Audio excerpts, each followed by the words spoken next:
I'm so glad that we do have James here today. I heard this talk about a year ago, and I thought, oh, yeah, but anyway, he's very generous with his time. I do want to thank the Senior Center for having us at this wonderful facility and all their cooperation with us. I'm also asking you to be absolutely sure that your cell phones are turned off, and that's important. Okay. We're here the third Wednesday of every month. Next month, we have another wonderful speaker, Bethany Groff-Deroe from the Museum of Old Newbury, and she is going to be speaking on the wonderful artist of Laura Coombs Hill and Margaret Cushing. So if you love art, or if you love history, or if you just like a good talk, come back, for that. So James is going to talk about the whaling and history and Newburyport and the plight of whales today, and so here we go.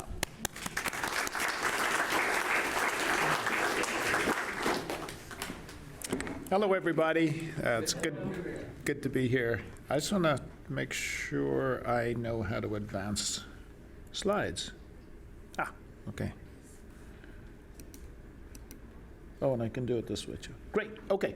So a lot of our volunteers here as well, and board members. So I want to thank you all for volunteering. You're right. Volunteering is the core of so many organizations here. I can tell you that we had over 7,500 hours of donated volunteer service last year from our volunteers, which is just an outstanding number. And if you quantify that, if you put minimum wage to 7,500, you come up with a pretty large number. And I think it's the way that both Bethany's organization and Museum of Old Newbury and we're able to do what we do. We're able to keep our expenses down, and the expertise which is brought in by so many different people is allowing us to tell so many stories. I can tell you a rather sad story, and many of you will remember a volunteer, Kevin MacDonald, who was with us for 15 years. And I spoke to him the day before he passed away last Saturday and Sunday. And at 55 years old, it was absolutely just tragic in so many ways.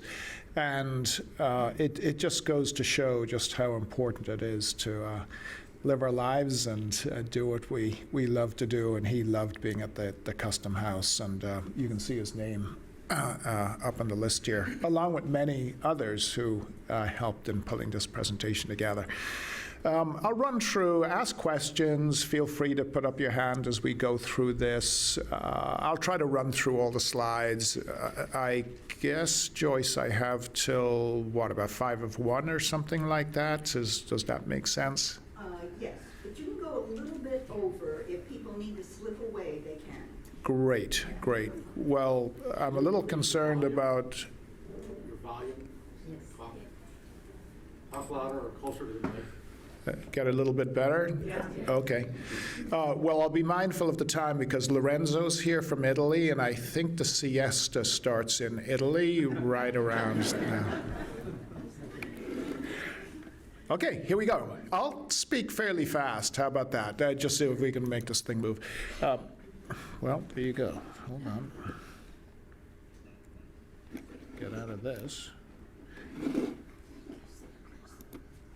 Okay, so a couple of years ago, Jeff Briggs did a whole series of drawings with Skip and Marge Motes, and there was an exhibit, there was a book which was produced by Skip and Marge Motes, and it was on the Merrimack, which is from Newburyport, and it's a whaling vessel. And this is one of the sketches, pretty neat sketch because it captures so much in it. You have this pensive old chap, and he's writing his notes with a lamp which has got sperm whale oil in it, and you can see them going on at the whale and the whale ship. So it's a nice sketch, and I want to ask Jeff if he would donate to the museum. He's doing so much for us. When you think about whaling, think about how early use of all the animals, in the entire animal kingdom. Just think about the encounters when you were a kid and when you started to first hear about whales. And you see it in the Bible with Jonah and the whale, and you see that throughout popular culture, whether it's Pinocchio and or other instances. I'll talk about Moby Dick in a few minutes. But here's this quote from the Bible: "Be fruitful and multiply." And if you look at what's interesting about this is how they're portraying a whale. Really very little idea of what a whale looked like. And so you have these fanciful dragon-like creatures with scales and teeth and the like. And you see this in a lot of the early maps too, where they encounter these very large leviathan, but no real comprehension unless they die and they wash ashore as to just what they're like. And of course, even when they do wash ashore, they completely get deformed. So it wasn't until fairly recently that we had, in the 20th century, that we had a good idea of not whale anatomy, but whale form and the like. And there's a great quote from a French scientist, and he said, "If you were to look at your foot, can you determine what a human looks like?" And what we knew of a whale was their fluke. And you had to determine what the rest of the body looked like. And there's so much about whales today that we don't know, which I'll try to get to. Brief history of whaling. This is Whaling 101 in about 30 seconds. Whaling, it's argued that the indigenous tribes that maybe on dugout canoes in the Merrimack may have gone out. There's whales just off the coast here. There is zero evidence, as there so few written records on this or illustrations of it, but it's not inconceivable because across the world, from Japan to the Azores to Alaska, people were hunting whales, or if they died, using their oil when they washed ashore. And usually this was by spear and harpoon. And indeed, that was all the way through to about 1850 or so, when people like Rick Detweiler's ancestors decided to take up TNT and put it into a gun and starting shooting whales. And I'll talk a little bit about that. Europe, particularly the Basques, were prolific in whaling. There are some Roman coins with whales stamped on the coins. There's evidence from Roman times of whale oil being traded in the traded in the Bay of Biscay. There's a mappamundi, map of the world, mappamundi, of the Basques going as far north as Newfoundland. I'll show you that. And then a number of other countries, particularly in Europe, got into the game, whether it's the French, whether it's the English, and certainly the Dutch. If you think of the Barents Sea, that's Dutch, Barents Sea, and why were they all the way up there? Well, they were hunting whale. And the Yankees got into the game, and certainly Newburyport had a very strong presence. You may have all heard of the Essex, Moby Dick and the Essex. Well, guess where the Essex was built? It was built in 1799. In Amesbury, which is just remarkable. In the 20th, when the Yankees got involved, there were a couple of really significant changes to how the industry was prosecuted. And then America got out of the game almost completely, and it reverted back to a European Soviet industry, and a lot of the slaughter of whales, almost extinction, really happened in the 20th century as a result of industrial whaling, and I'll talk about that. You can see that these aren't comparative sizes, but this Yankee whaleboat here would hang off this very typical bark here, a bluff-nosed bark. Think of the Charles Morgan and Mystic Seaport. But the number of whales that a bark would catch is de minimis. It moves slowly. The whales they're not going to pop up just because you're there. But compare that to these massive factory ships. I think this one may be out of England. And also that rowboat, which is on top, can only go so fast. Well, what if the blue whale goes faster than you can row a boat? That's one of the reasons why they didn't catch blue whales or fin whales or minke whales. They also had the ignominious distinction of having a specific gravity such that if you did catch them, they would sink. So that's one of the reasons why they captured the right whale. And I mentioned the Basques were hunting a lot in the early 10th century, thereabouts. And the right whale has got a lot of blubber, and so it floats when it's killed. That was different in the 20th century, where they would hunt blue whale with these fast catcher boats. That vessel, which is on the bottom of the screen, can go much faster. It's spotted by a spotter plane, so you can hone in, and then they would inflate the whales with air. And so the population of blue whales absolutely plummeted, in part because of that approach. This is just a very rough breakdown. This isn't entirely accurate, but it's good enough for illustrative purposes. In the up until the 20th century, you're looking at right whale. There's North Atlantic right whale, South Atlantic right whale, there's North Pacific right whale, and South Pacific right whale. The most endangered of all the whales is the North Atlantic right whale, which you sometimes hear about here, and it's one of the reasons why there's so many regulations on boating, particularly around Boston and the like. The humpback is hunted, a very acrobatic whale. When you go whale watching, you want to get the humpback because he's the chap that comes out of the water and splashes, very exciting. And the sperm whale was highly sought after, and for a number of reasons. It wasn't the teeth. Scrimshaw was really an occupational hobby for people at sea for a long time. There wasn't a whole lot of value in that. And now teeth are selling for $25,000, $50,000, $75,000, but that wasn't the case in the 19th century when they were carved. They were hunted primarily for their, not the whale oil per se, although absolutely the whale oil, but the spermaceti, which sits in the case of a whale. And what's unusual about the sperm whale particularly is they've got this ability to have echolocation, which is essentially sonar, and they're able to dive deep as deep as 2 miles. There's a transatlantic cable which was severed.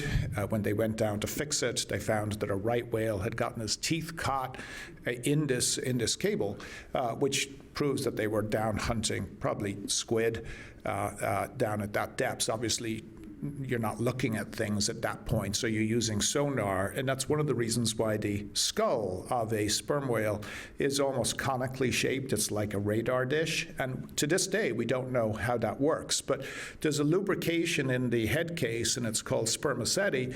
From that, you get sperm whale candles, and Benjamin Franklin speaks about this wonderful candle that, unlike lard or fatty candles, which didn't have a lot of luminosity and also were very smoky, these spermaceti candles had a very bright light. It was smokeless. And also, when it was sold to the Caribbean, if you had a fatty lard candle, it would drip in the hot summer, and these candles held their firmness. And when we measure lights today, they're measured by lumens. Well, you know, the origin of a pound and a foot, well, the origin of a lumen is 120 grams of spermaceti wax, which is interesting because that head matter that's in a sperm whale is not oil. It turns out to be wax, which is pretty cool, which also leads to another story. I got all these slides to tell you, but there are all these great stories. It was a Portuguese Sephardic Jew who came to Newport, and he determined the method by which to take that spermaceti and press it and cool it and press it again. And it was that invention that led to the first monopoly in the colonies. It was the Spermaceti Trust, based out of Newport. This is whalebone. Whalebone is, it's like a limestone. It's a very easy thing to carve. There's a reason why they do so much carving in Italy, because of that great Carrara marble and limestones that are there, and it's like butter to carve into. And it says 1144. It's a charter. Even then, they were recognizing that parts of the whale had a high degree of interest and monetary value. So you can see that the king wanted the tongue of a whale, but this also extended on Long Island, where whaling really started in America. In the U.S., with settlers, there's no evidence, as I said earlier, except for with the Newburyports up in Alaska, of indigenous tribes, and Hawaii too. Here's this map of Monday. I was wrong on my dates. It's 1546. But you can see they're killing a right whale, and this is a map of Basques whaling up in Nova Scotia or Newfoundland. And I mentioned a coin dating back to Roman times with a whale on it. You'll see this motif repeated. There's an Irish saint that I should know, but purportedly he came to Newfoundland and he said Mass on top of a whale, and I can't remember his name. One of those many saints. At the top right, you'll see a spout. Depending on the whale, the sperm whale has one blowhole and it shoots forward, so you can tell what type of whale it is. This is a right. This is a North Atlantic right. It's got two spouting off in different directions, and again, like I said, the North Atlantic right was highly prized because it's essentially like a cow of the sea. It's very bovine. It basically just goes up and back, and it eats plankton, and it's got a massive jaw with baleen in it. Two types of whales. The sperm whale, like the killer whale, has got teeth. There are not many whale species with teeth, but the sperm whale is by far the largest. And most of the whales that we know of or would encounter have baleen, which is essentially a filter system, and they'll absorb huge amounts of water and plankton and phytoplankton and the like. And then they use their tongue, that was filled with oil that we saw earlier, and they use their tongue to press it against the baleen. It pushes out the water, and what remains is the plankton. Now, given the fact that you're about 40 feet long, you're probably doing that a lot. And so they're up and back, and it could be one of the reasons why these whales are so susceptible to being hit by boats. Like when you eat, you notice how your hearing decreases when you eat, because you notice that? Lisa doesn't mind. I know it doesn't Bob's, but that's probably because he's got it turned off. Oh, this is just a note. This is Barentsz. His name was Barentsz, with an SZ at the end of it, Dutch explorer. And very quickly, countries who were bordering the Arctic realized that there was money to be made in whaling. So the English followed soon thereafter the Dutch, and there were many times where this conflict between trade and access to these seas became fraught. When they went whaling, they didn't have the capability then to process the whale aboard. So one of the reasons why they were in Spitsbergen in this case is that they would capture a whale, and then they would row the whale back to shore, and then they processed the whale on shore. One of the innovations for Yankee whaling is that somebody came up with a great idea to process flammable oil at sea with a fire on board a wooden boat. Great idea, right? And it worked. Here's an example. Yeah, there's actually no example of a boat, of a whaling vessel being set on fire as a result of having two raging fires right on the deck. It's kind of incredible. This is up north someplace. This is a bowhead. A bowhead has got an even deeper jaw. It was highly sought after. Once petroleum came on the market as a result of tapping the springs down in Titusville in 1849 or something like that. All of a sudden, there were cheaper, less risky ways to get, volatile products, and distillates like kerosene and the like. So there was no need to hunt the whale for its oil anymore. That was too long, too extreme, and at that point, so much of the oceans had been fished out that you had to go further afield. But there was still a need for baleen because plastics and spring steel hadn't been invented yet, and the baleen, particularly in the bowhead, can be 8, I've got a photograph in here, it's just amazing to me. It's about 8, 9, 10 feet high for a piece of baleen, which when you boil it and you cut it, it's essentially, it's a plastic, it's got plasticity to it, and it would be used in buggy whips, corsets, and any number of matters that you would think that you'd use plastic or spring steel today. This is by Abraham Stork. This is a Dutch whaler. Look at the flag, and that's flying on the topmast, and you notice how it's got a whale on it.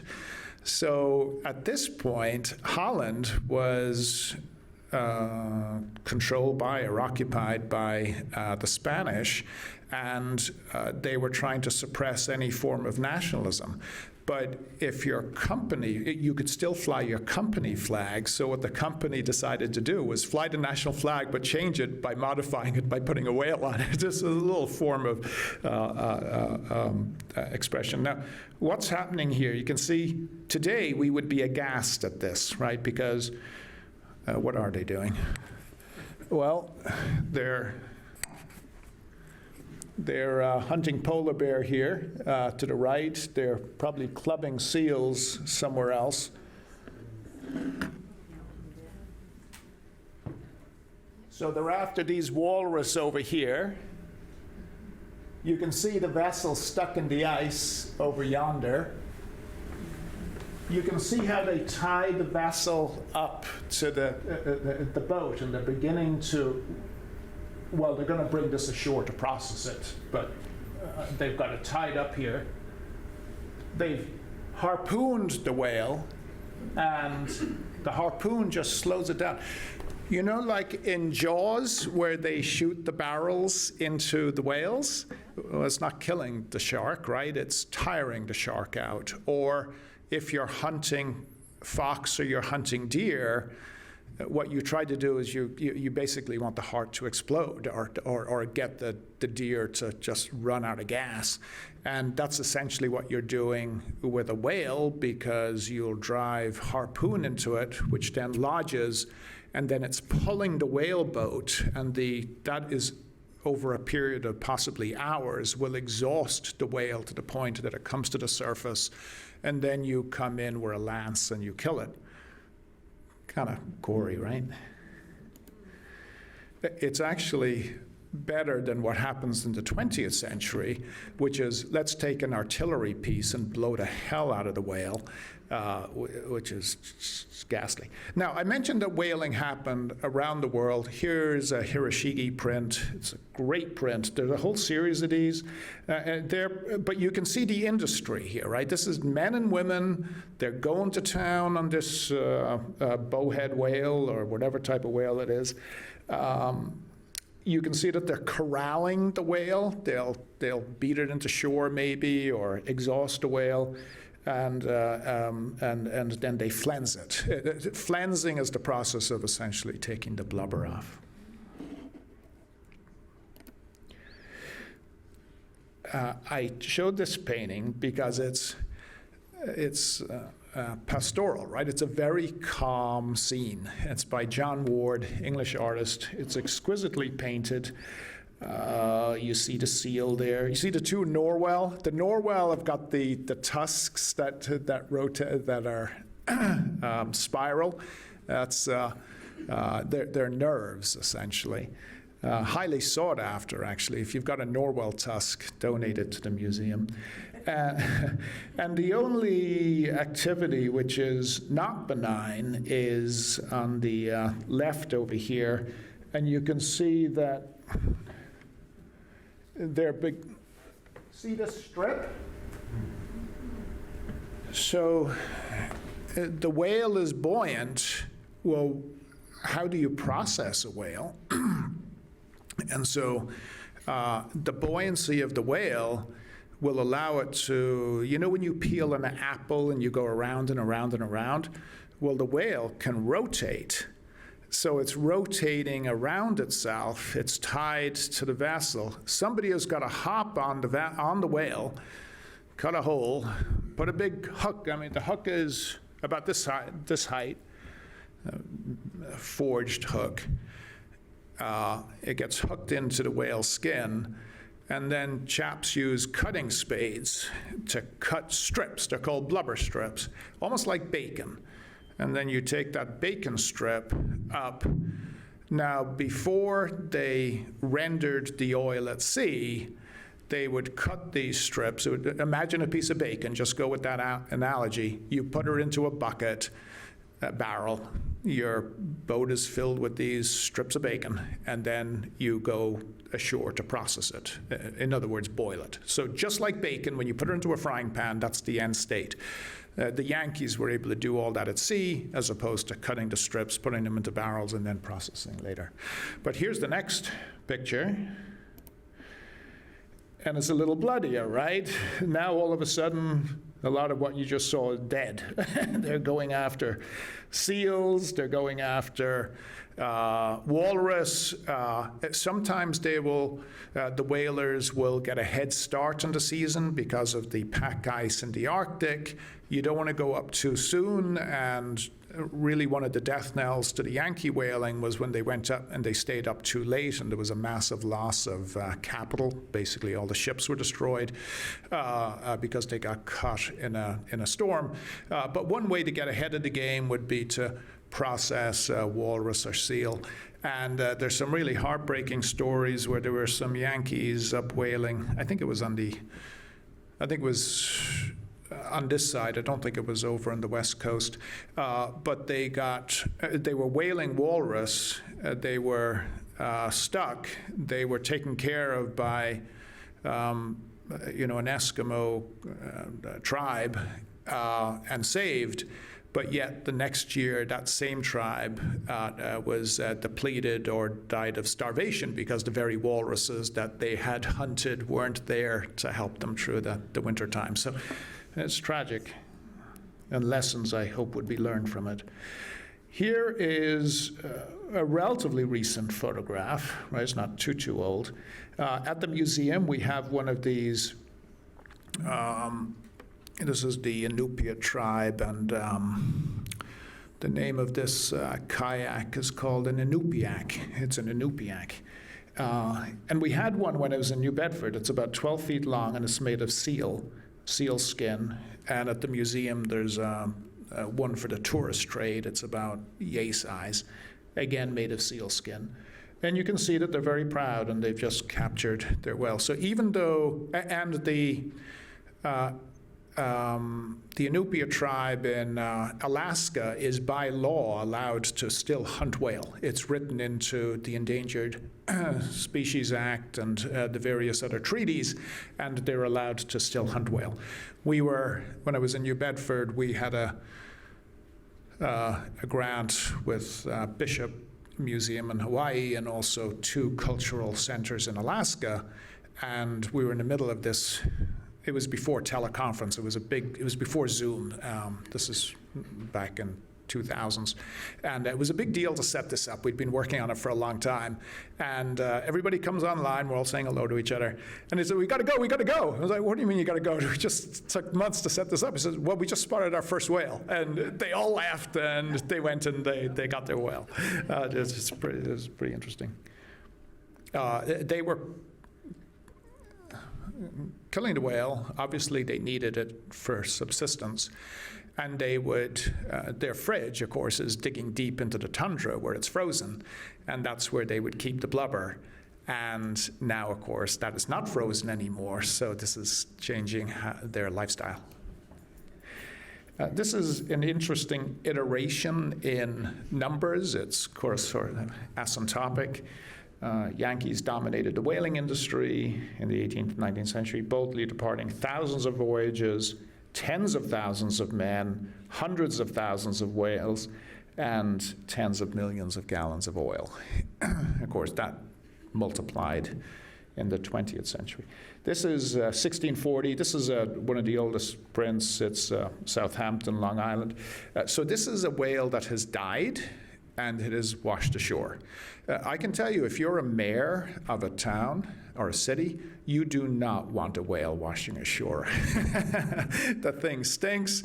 It is a pain in the neck to get rid of.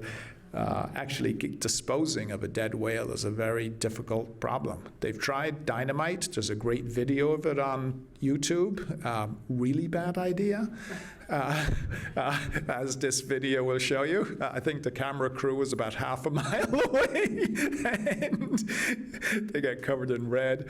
I was talking to the chief of staff in New Bedford because a whale had washed ashore.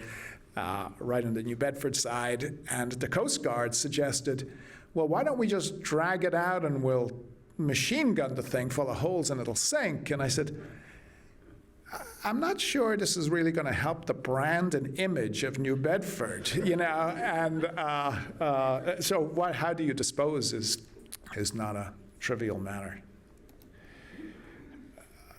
Just with the great work that Bethany is doing at the Museum of Old Newbury, there are a lot, and I'm sure many of you are going to it, are these great lectures on the Revolutionary War. And in terms of sterling coming into the colonies, you can see just how important the whale oil business was for local businesses, and that applies to Newburyport as well. 53% of sterling by export, which is a tremendous amount. Here's an interesting story. Benjamin Franklin's niece is Davenport. What's her name? Sally Davenport. And you know the whole story with the Unitarian Church, and he was inspired by the lightning strike to the church here, and that led him to that whole exploration on static electricity, etc. But he is, via his mother, who was a coffin, I believe, there was a connection to Nantucket, and being an island, and they tried rearing sheep. As a matter of fact, half of the proprietors that went to Nantucket were from this immediate area, which is pretty interesting. So maybe you could trace your lineage and realize that you own property in Nantucket, which would be pretty good. But he was talking to his cousin. His name was Folger Coffee Folger. One of those Folgers went on the gold rush, decided that he didn't want to try to get gold. It would be better to give folks coffee instead, and we still have Folger's coffee today. And what Folger noted, and then when Franklin was going to England, this is before the Revolutionary War, he was taking samplings, and they noticed that a lot of the whales were following a particular path. And of course, what happens when the Gulf Stream meets the Atlantic? There's a lot of churn and turbulence, and it's in that area that you have nutrient-rich zones. And so when they mapped it, this was the first mapping of the Gulf Stream, which is pretty neat. Which they then brought to England before the Revolutionary War, and they offered it to the Royal Navy, and the Royal Navy said, you guys are a bunch of farmers in the colonies. We've been around forever. We've got the greatest armada the world has ever known. You can't teach us anything that we don't know. So they dismissed that.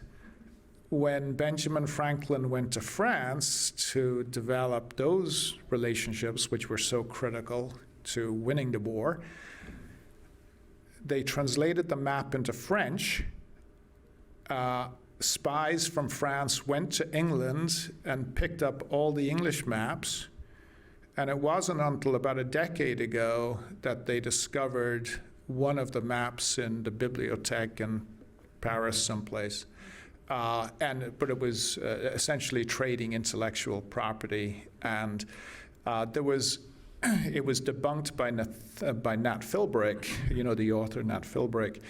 But there was a question about whether when de Grasse brought his fleet up to trap the British in Yorktown, whether he was using some of this intellectual material to essentially scooch his way up the coast pretty quickly. It was debunked, but it's kind of a pretty cool hypothesis. Here, all industries, I guess, have boom and busts. You could probably put Tesla on here.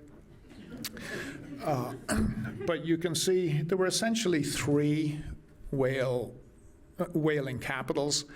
Nantucket, there was a short burst. Then it moved to New Bedford, deeper harbor, safer harbor, access to laborers, shoreside industries like Frederick Douglass was based in New Bedford as a caulker. And then, after the Civil War, there's the Transcontinental Railroad, and so then the capital shifts to San Francisco. And they're still finding relics in the wharfs in San Francisco today. There were a couple of other key points on here. You can see Nantucket loyalists established fisheries in Nova Scotia, Milford Haven, and Dunkirk. Well, also, there were many loyalists here, right, who left during the Civil War, Revolutionary War. You can see whalers reaching Hawaii. What does that date look like? Around 1810. So they're going around the Horn around the turn of the century. You can see the blip with the gold rush, and then rock oil, where it says rock oil. That's in Titusville. Rock oil is petroleum. And then Norway gets involved towards the latter half of the 19th century, and then it shifts. This is an interesting story with the Boston Tea Party.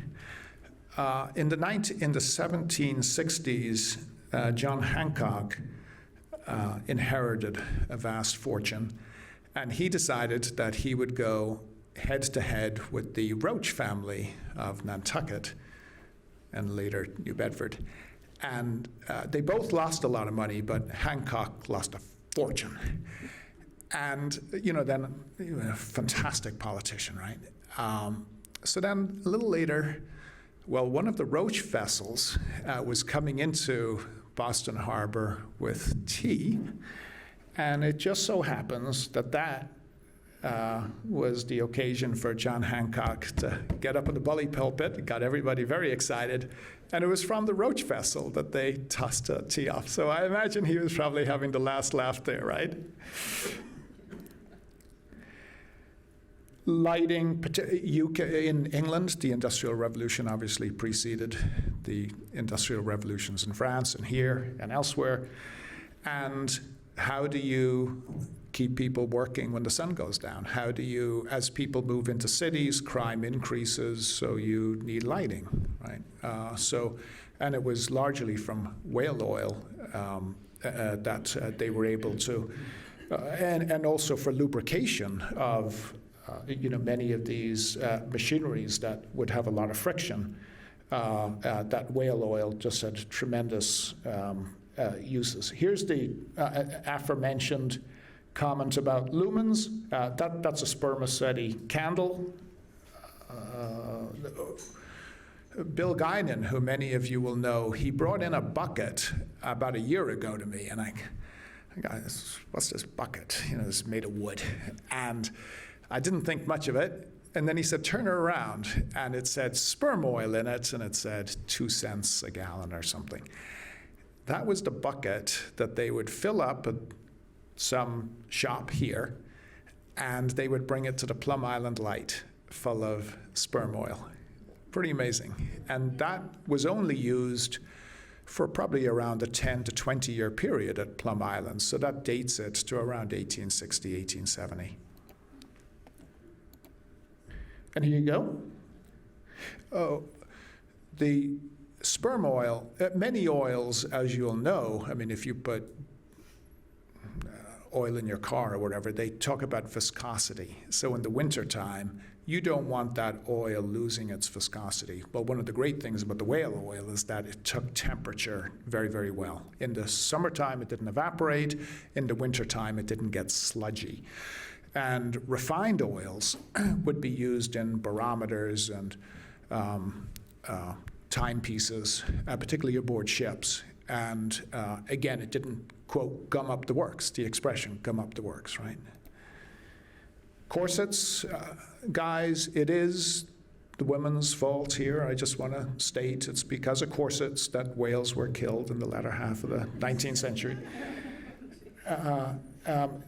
Dexter, we all know Lord Dexter, right? I mean, as crazy as that guy was, I think he was pretty smart. He kind of cornered the market twice. And one time he bought up a lot of baleen and made a tremendous markup for it.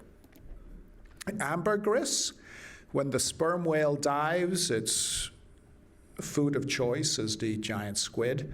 For some reason, it's the beak of the giant squid, which it can't digest, and it gets lodged in the stomach, and then over years, decades, it forms a mass, and that mass is called ambergris. And I was speaking to the former CEO of Chanel, and I said, "Do you have any ambergris?" And he said, "In our vaults in France, we still have blocks of ambergris." And it was a binder for perfume. It's got a musky sort of a smell to it. And they don't use it now, except for possibly in the high-end perfumes. Once again, the ladies. Yankee pursuit. So we invented the technique to separate the head matter. I was referring to that earlier with the cold pressing to come up with that waxy substance. Tri-works on board. They're called tri-works, which are basically cauldrons. Instead of having them on land, they were on board vessels. By the way, they used brick and water as insulating layers so that the wood wouldn't get hot.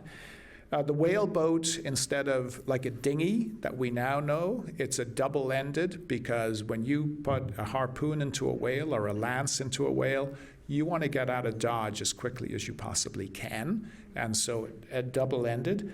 And then it was a black chap who came north. His name was Lewis Temple, and I think it was in 1848. And he created, harpoons have been used since time immemorial, and he came up with the better mousetrap, right? I mean, he came up with a harpoon that nobody else had thought about, and it was simply a toggle harpoon. Instead of, think about an arrow or a spear. It goes in, but when you put pressure on it, it'll pull out, particularly when you're pulling on it. And his harpoon went in, and then it toggled. So it became a T. And that very simple mechanical device massively increased the catch rate. So you could do all this effort, and then your harpoon pulls out, and now we're right back to square one. You got an injured whale, but it'll survive. But that catch rate goes up exponentially as a result of that simple trick. Here's the tri-works on board. On this side, top left. The beam factory is in Nantucket. This is the only one that we know of that exists today in the world. Here's the double-ended whaleboat, and here's an example, and that's malleable steel. So that isn't bent just because somebody had a fun time. That went into the whale, and then because the steel is malleable, you don't want it to snap, you don't want it to be brittle, but that's the whale contorting as it's trying to escape. I won't spend much time on this, but this is the first monopoly in the States that I mentioned. You can see how early it is, 1761. Herman Melville signed up out of Fairhaven to go aboard the Acushnet, and that's his signature. One of the fifth great, it's not really an innovation because the Dutch used a sort of a similar system, and this was an improvement over the Dutch system, but it was a lay system. You're essentially buying shares, and the less skilled your pursuit was on board a whaling vessel, the less of a percentage of the overall take you would get. And this is why, if you read Moby Dick, you'll notice that it's Queequeg and Tuskegee, and I mean, they're not Yankee names, right? They're not very Brahmin in Tuskegee and Queequeg. And yet they were being paid more than Herman Melville, more than Ishmael. By the way, you don't know who Ishmael is. It doesn't indicate what ethnicity he is, which is interesting. This is your basic, after decades, centuries of the U.S. participating, they came up with this bluff-bowed bark, which was essentially a container ship. You have lots of barrels. You've got tri-works aboard. And if you want to see this, go down to Mystic Seaport and go aboard the Charles Morgan, which is a beautiful restored example. Now, how would you like to be in the Arctic, 100 feet up in the air in the crow's nest? And this is a later photograph by Ashley, and you can see they're using they're using binoculars, but they would have used telescopes back in the day. In terms of protection, just as a funny aside, you'll do anything to stay warm, and up in the Arctic, they would use the foreskin of the whale as a protective device when they're up. And I guess it's that or freeze to death. So here's a great print. They're going on a sperm whale. You can tell it's a sperm whale because of the hump at the back. The Boys in the Boat book, they talked about how they use sperm oil to rub along the hull and also in the oarlocks to soften it. They would do the same here. They'll lay down their oars and kind of glide in so that it could be quiet as possible. This is another print by Jeff Briggs, A Dangerous Pursuit. This was adventure and death. This is a French print by Garneret, one of the great prints. And you can see the back is broken on this whaling vessel. You can see the amount of stuff that's in the whaling vessel, too. There's lots of rope and harpoons, and all of this adds, it would be a couple of $1,000 pounds. I should say, just to make sure that I touch on this point,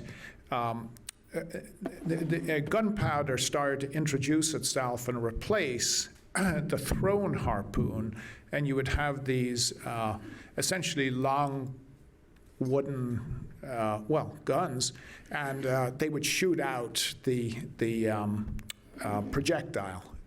And that was used successfully. There were other tricks they used which weren't so successful. Somebody decided to try electricity in the water. Wasn't the best idea. Here's another. Okay, this is great in color. What's interesting about it, have a look at the whale boat. No, there's a lot of stuff going on here. This is cool. The whale is killed, and there's a flag in the whale. It's called a waif, W-A-I-F. It's property. That flag is the same color as the flag on this vessel, so that if they leave the whale out there, they know that's our whale, keep your paws off it, but they're being rowed in. You can see it's on board, the tri-works are on board here, and they're obviously cranked up, right? They're in the process of rendering the blanket piece, which is being pulled up by this big hook here. It gets cut.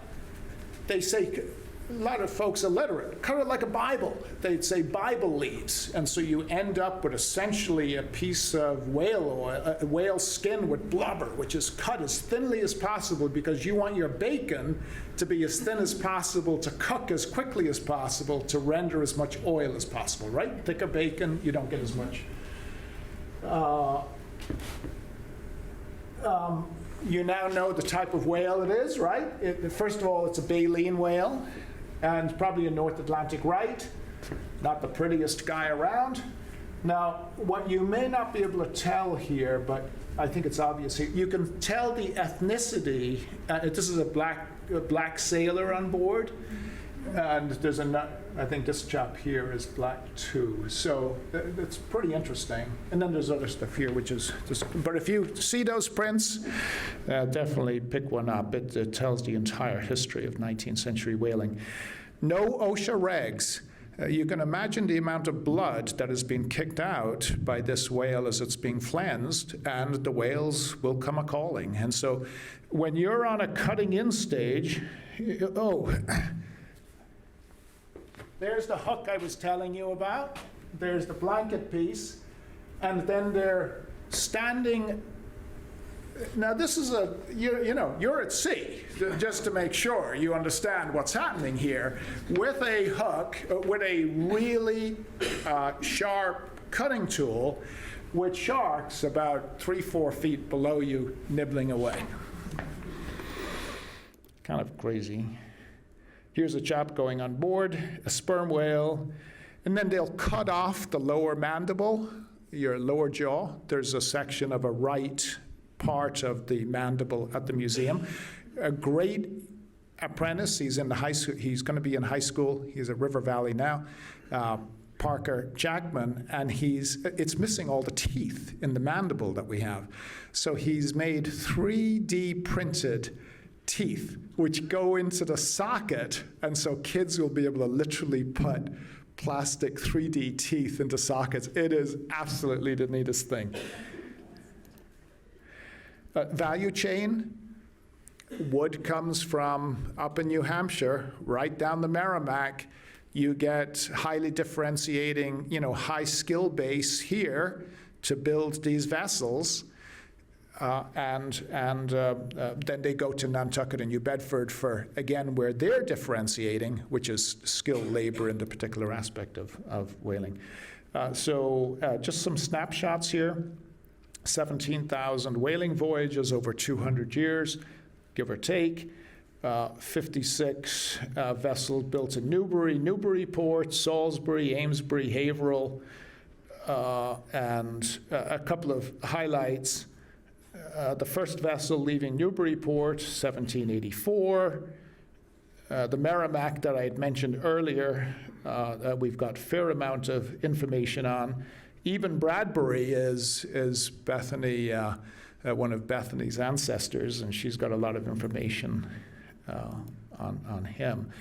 And there's this website which calls out Newburyport in particular. It would be tertiary. I mean, you'd have your major centers and then your secondary centers. But Newburyport was certainly active.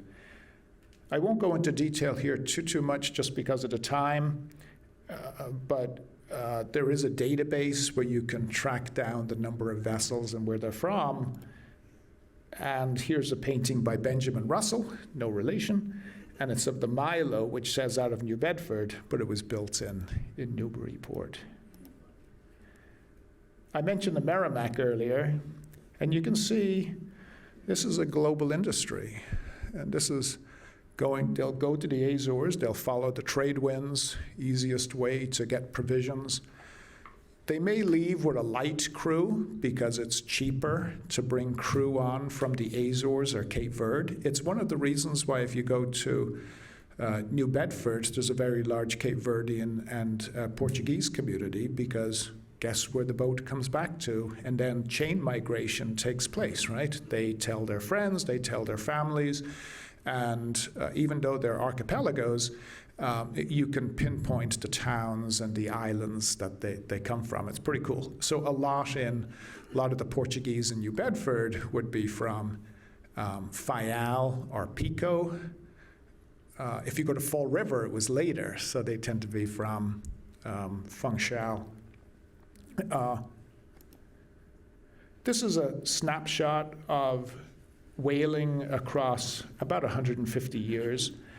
And you obviously start close at home, and then you go further afield as you develop skills, your boat gets bigger, and the demand grows.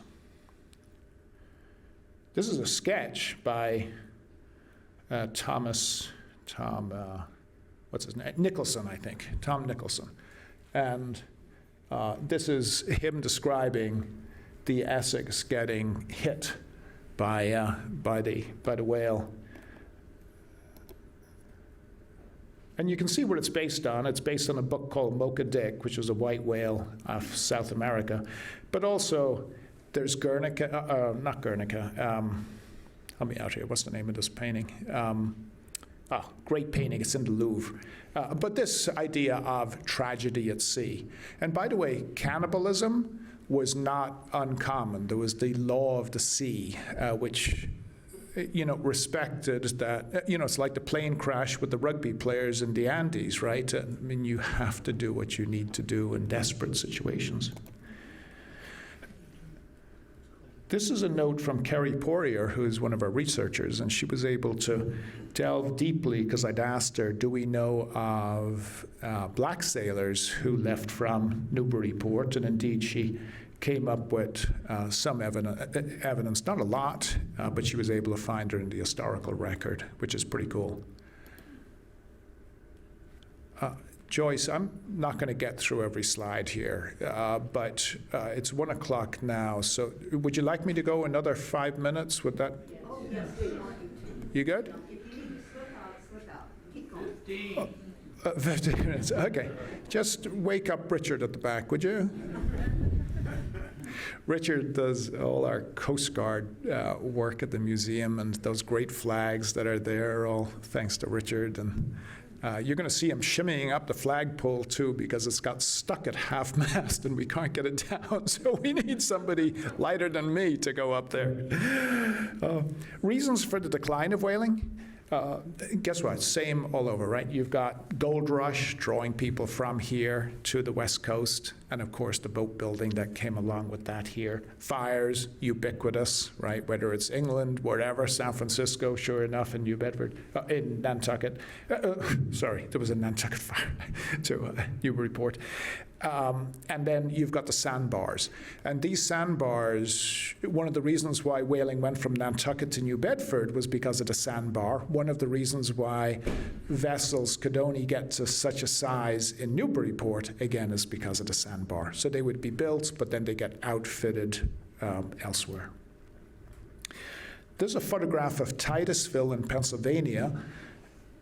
And here's a really cool Vanity Fair. This is from, I think it's 1861, and this is sperm whales, and they're celebrating the discovery of Titusville.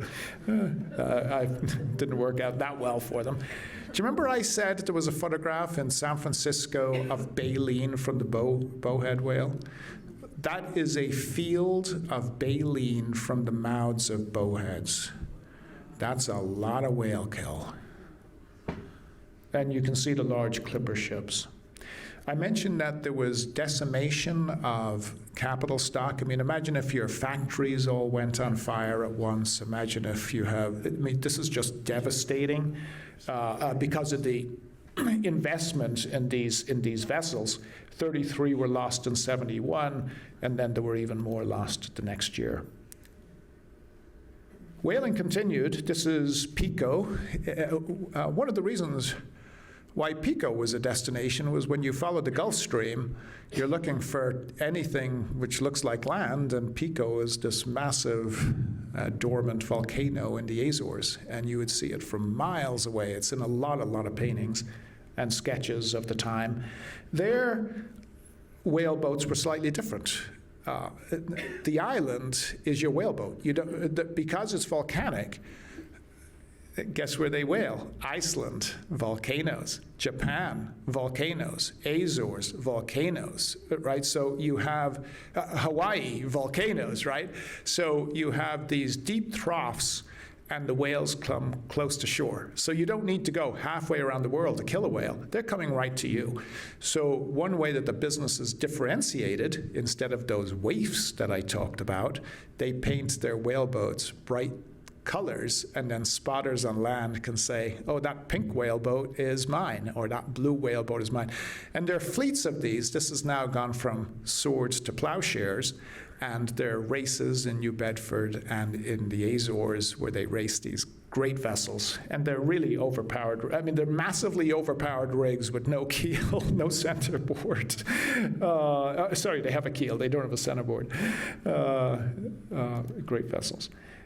Actually, Graham is going to see if he can build one over in Lowell, which would be pretty cool. In the 20th century, this is a German outfit that came in with pressure cookers, and there was so much of the whale, which was, they called them whale falls, and it actually really helps other creatures in the ocean because the whale will die, falls to the bottom, and then it's like it's not a reef, but it's got so much organic matter that it feeds and fuels the ocean from, plankton all the way up as they're consuming this biomass. This German outfit would use pressure cookers where if you look at the bones, like the vertebrae of a sperm whale, it's not like ours. Our bones are very dense because we're upright. We have to hold ourselves up, so our bones are much denser. The whale is in salt water, and so it's buoyant, and it's got a honeycomb structure, and infused throughout those bones is oil. So if you put it into a pressure cooker, you're able to leach out a lot of that oil. And also then the bone gets used for fertilizer.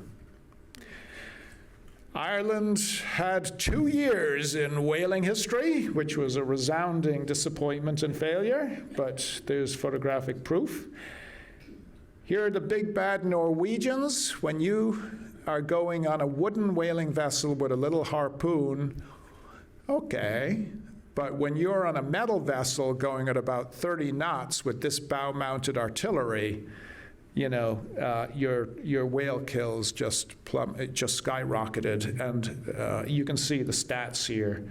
In 40,000 whales killed worldwide.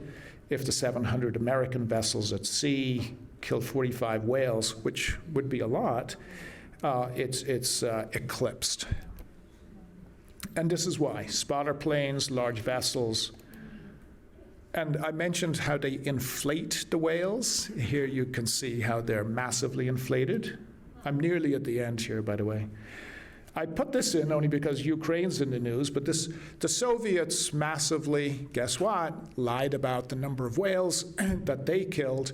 There are stories before the Berlin Wall came down, Cold War ended, of fleets of vessels off Cape Cod, where it looks like a city in the distance. I remember talking to a marine biologist, and he said it looked like there was a city out at sea, and it was Polish, you name it, Lithuanian, Polish, but a lot of, I'm not excusing Western countries, because after World War I, the British needed to feed a starving population, and just like scallops became very popular here, that was a result of a marketing campaign. Lobsters too, right? I mean, there are letters written where you can only serve prisoners lobster twice a week, right? Now it's very popular. But there were campaigns to popularize whale meat. Hasn't gone over so well. But here's Ukraine. The global catch in the 20th century is just off the charts compared to 19th century. I mentioned that the US essentially got out of the game, and you can see it mapped on this chart as it peters down to 0, give or take. And then various movements, popular culture starts changing. There are only 3 slides left, by the way. It starts changing perceptions. And you might remember Star Trek, where they've got to come back in time. And of course, guess who saves humanity? It's the whales that were extinct, and they got to come back to 1984 or something, and they saved the world. So this this popular movement then, of course, impacts politicians, and a number of moratoriums, which started in the 1930s, start getting expanded upon. But today, these photographs are the 2 with the nets on them. The way to think about this is a lot of the fishing nets, and this is a very tough problem to solve. It's not an easy solution. Because you can't just stop fishing, right? That's not fair. That's completely unjust too. But these fishing nets are not biodegradable, or many of them are not biodegradable, and some of them are on the surface. And what happens when you get fishing net and you've got no arms if you're a whale, so they entangle. So 2 images to think about. You know what girding a tree does to a tree? Kills the tree. And if you saw a dog walking down the street with duct tape over its paws and over its jaw, you would say that's animal cruelty, right? But that's what's happening with the whales. It's just you don't see it because the only thing we see is their foot. So when you see these regulations to slow down to 8 knots or 10 knots in these particular zones, the reason why those zones are created is because, here's a zone going into Boston Harbor. You see the hard line? That has got the least biomass on the seafloor, because the seafloor will be a desert, but then there's some places which are like an oasis, right? There's a lot of activity. So if you can align the sea zones to where there's not a lot of underwater activity, that would probably suggest that there will be less plankton, so there will probably be a disposition for the whales not to be there as frequently as others. But in New Bedford, 2 of the whales which are on display there, one was a female who was pregnant at the time, and it's a North Atlantic right whale. It was hit by a fast-moving Navy vessel going to the first Gulf War. And again, these things just get hit, and here's one stuck on the bow of some large container vessel. I was speaking to our friends in down the street, and about 20,000 people now go out to whale watch from Newburyport, which is absolutely outstanding. I wish 20,000 people would come to the whaling, to the Custom House Museum. But it does go to show that this has now gone from swords to plowshares, which is terrific. And hopefully we can figure out a way to save these creatures and not do any harm. So there you go. That's the story.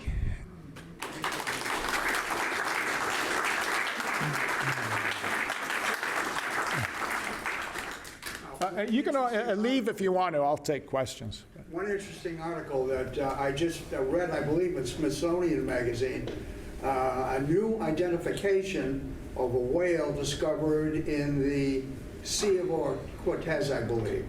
And they always identified it as a different species, but DNA analysis just recently, within the last few months, identified it as a brand new species.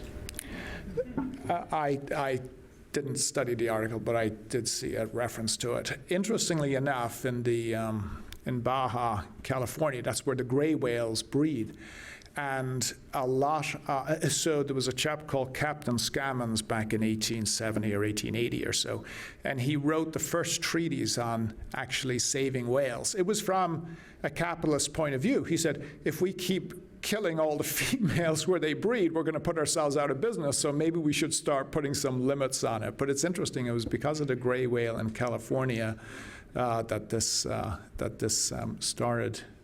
Thanks for sharing that. Donna. I watched last night on PBS, they did a thing from the Arctic where they were following killer whales. And it's amazing how intelligent they are. They actually train their young how to hunt seal.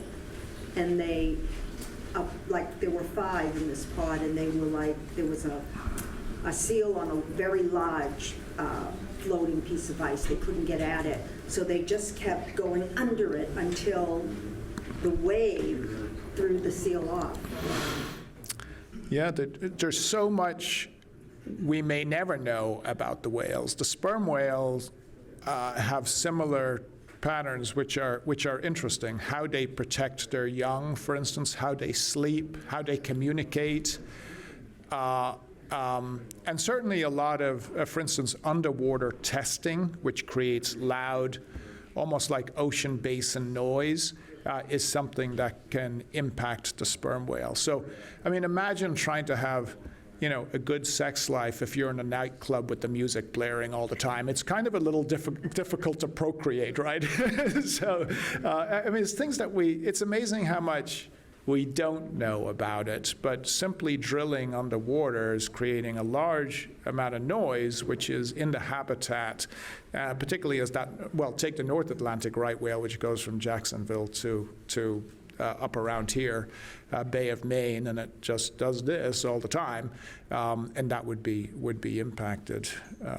I was talking to a friend, Philip Hoare. He's an author. Some of you may know him. And he went swimming someplace. It wasn't the Azores, but he went swimming someplace. And a sperm whale, but it was to specifically swim with sperm whale. And the sperm whale came to him. Now, this is a 60-foot sperm whale coming right to you. And he said he was a little scared because, you see the teeth. And literally it got this close to him. And he said he felt like his body was being like X-ray machines. He kind of just felt this through his body. And it was that echolocation. That's all he could put it down to. But that's how he describes it. And he said, like, this thing is trying to figure out, am I friend or foe? Is it fight or flight? And left him alone. And just an amazing experience. And you hear of people coming close, particularly in Baja, where people can go and get very close to the whales. And apparently it's an amazing experience. I was just in the Baja San Ignacio, and there were some whales that didn't come near us. There were some whales, the mothers would bring their babies over, right over the boat for us to touch them. Which is amazing, because 100 years ago, that was absolute death. Baja ran red with blood from killing all the whales.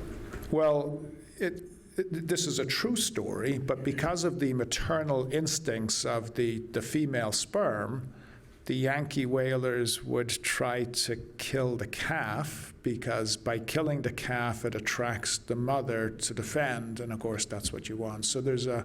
The killer whales are doing that on their way home back to the Bering Sea right now.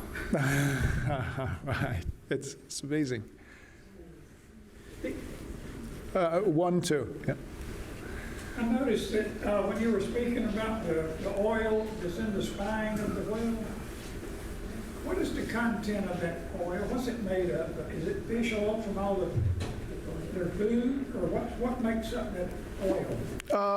What's the ingredient label? Yeah, well, it's not wax, so it's different from the sperm whale, and whale oil will differ. So, when let me answer it this way, because I think it's the best way to answer it. There are different grades of oil. So out of Saudi Arabia, you're pumping sweet Brent crude, right? But then out of someplace else, you're pumping a different type of oil. And I suppose it's something like the ability to refine this stuff is easier or less expensive. Well, it's no different from whale oil. One type of whale will have a slightly different viscosity or complexion of oil than another, and same thing if you're hunting a walrus, it's going to have a different whale oil. I was speaking to the head of Nye Lubricants that has got a particular niche market in making lubricants for the military. I mean, think about how much oil you need to put in a satellite, for instance. These are very niche markets. And he said a porpoise, and until the 1980s, they were using porpoise oil because it was the finest and it had is it the most or least lubricity, but it was highly viscous as well. Now, here's one to ponder. We were talking to Jet Propulsion Labs because the satellite, which is furthest out in space, was sent in, the 60s or 70s, right? Well, that's before a lot of the really refined synthetics came on the market. So is it possible, the question to JPL was, is it possible that you actually have whale oil in the satellite, which is furthest out into space? And they didn't get back to us. I was going to ask a question about the shipbuilding. Were all the whaling ships built specifically? Was the Essex, was that built for whaling, or was that a merchant ship? No. I mentioned how the vessels evolved to this bluff bowed, like the Charles W. Now, this is just Age of Sail, to be very clear, just Age of Sail. Before that, that was just a merchant vessel that was outfitted. So you'll see schooners, like in the early days when they were going to the Grand Banks and up to Nova Scotia, you could go in a time period where you could still come back and do farming later, right? So you go out on the schooner with a couple of guys, you take your chances, maybe you get a whale. A whale, gosh knows what type or size, right? And then you come back in, and so The merchant vessels that were built in Amesbury are here would easily get converted. And so I would say, I haven't gone through every one of those 100 or so vessels from this immediate area. Some may, like the Merrimack, was obviously purpose-built. There was another one called the Navy, which was purpose-built, but most of them would be converted. Thanks, guys. Thank you.